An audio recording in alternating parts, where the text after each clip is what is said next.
স্বাগতম আরও একবার আপনাদের পছন্দের চ্যানেলে। বন্ধুরা, আসসালামু আলাইকুম রহমতুল্লাহ। আমি আগের ভিডিওতে দেখেছিলাম এই ফলটার সম্বন্ধে। এই ফলটা প্রথমে আমি দেখিয়েছি আপনাদেরকে এটির সাইজটা এবং এটির কার্যকরী কী। তো আজকে আমি আর যেটি দেখাবো সেটি হচ্ছে ফলটা কিভাবে খাবেন, আপনি এই ফলটার রং কীরকম এবং কতটুকু সুস্বাদু। তো সেই জন্য ভিডিওটি আপনি শেষ পর্যন্ত দেখতে থাকুন এবং ভালো লাগলে অবশ্যই একটি লাইক দিয়ে যাবেন এবং কমেন্ট করে জানাবেন কতটুকু উপকৃত হয়েছেন। আর যারা আমার চ্যানেলে নতুন এসেছেন তারা অবশ্যই সাবস্ক্রাইব করে সাথে থাকবেন। আমি সম্পূর্ণ প্রাকৃতিক জিনিস নিয়ে আলোচনা করে থাকি। তো বন্ধুরা, আপনাদের যাদের শারীরিক নিস্তেজতা, দুর্বলতা অনুভব করেন এবং স্ত্রী মিলনে অনেক বেশি দুর্বল, ঘন্টার পর ঘন্টা স্ত্রীর সাথে মিলন করতে চান, তারা এই ফলটি অবশ্যই যদি আপনি এটি পেয়ে থাকেন অবশ্যই খেতে পারেন। খেলে আপনি উপকৃত হবেন, এতে কোনো সন্দেহ নেই। তো এটি মূলত বাংলাদেশে আছে কিনা আমি অতটুকু জানি না শিওর, তবে এটি বাইরের দেশ থেকে সংগ্রহ করা। এই ফলটি সম্পূর্ণ বাইরের। এটির নাম হচ্ছে স্টোন ফ্রাইস। তো এটি মূলত ইউরোপিয়ান একটা ফল। আরব গালফে অ্যাভেলেবেল পাওয়া যায়, তবে সিজনে পাওয়া যায়। তো এরকম আমি অনেক বেশি বাংলাদেশে নিয়ে গেছিলাম। তো আমি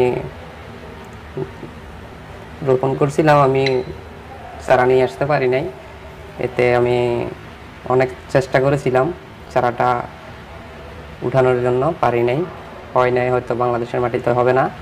তো বন্ধুরা, আপনারা যারা প্রবাসে আছেন তারা অবশ্যই এই ফলটি যখন বাজারে আসে পাওয়া যায় তখন আপনারা এগুলা নিয়মিত প্রতিদিন একটা করে খেতে পারেন। আপনাদের যে শারীরিক দুর্বলতা আছে, দুর্বলতা থেকে আপনারা অবশ্যই মুক্তি পেয়ে যাবেন এবং অনেক বেশি সুস্বাদু একটি ফল।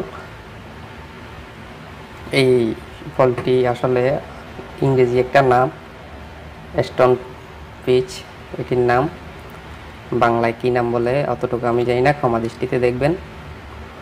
তো এটি আপনি যখন সিজন আসে তখন আপনি প্রতিদিন খেতে পারেন এবং আপনার এটি আপনার আবার আপনি এটাকে জুস বানিয়েও খেতে পারেন। এটার সাথে হালকা মধু মিক্স করে, একটি কলা মিক্স করে আপনি মিক্সার যে জুসগুলো হয় সেই জুসগুলো আপনি ব্লেন্ডে দিয়ে আপনি খেতে পারেন। তো এতে আপনি অনেক বেশি লাভবান হবেন। এটি খাওয়া আপনি প্রতিদিন রাত্রে খেতে পারেন। আপনি ঘুমানোর আধা ঘন্টা পূর্বে, 30 মিনিট বা 50 মিনিট, 1-2 ঘন্টা পূর্বে আপনি এটি নিয়মিত খেতে পারেন, কোনো সমস্যা নেই। তো আজকে এই পর্যন্ত বন্ধুরা। ভিডিওটি ভালো লাগলে অবশ্যই একটি লাইক দিয়ে যাবেন। ধন্যবাদ। আসসালামু আলাইকুম।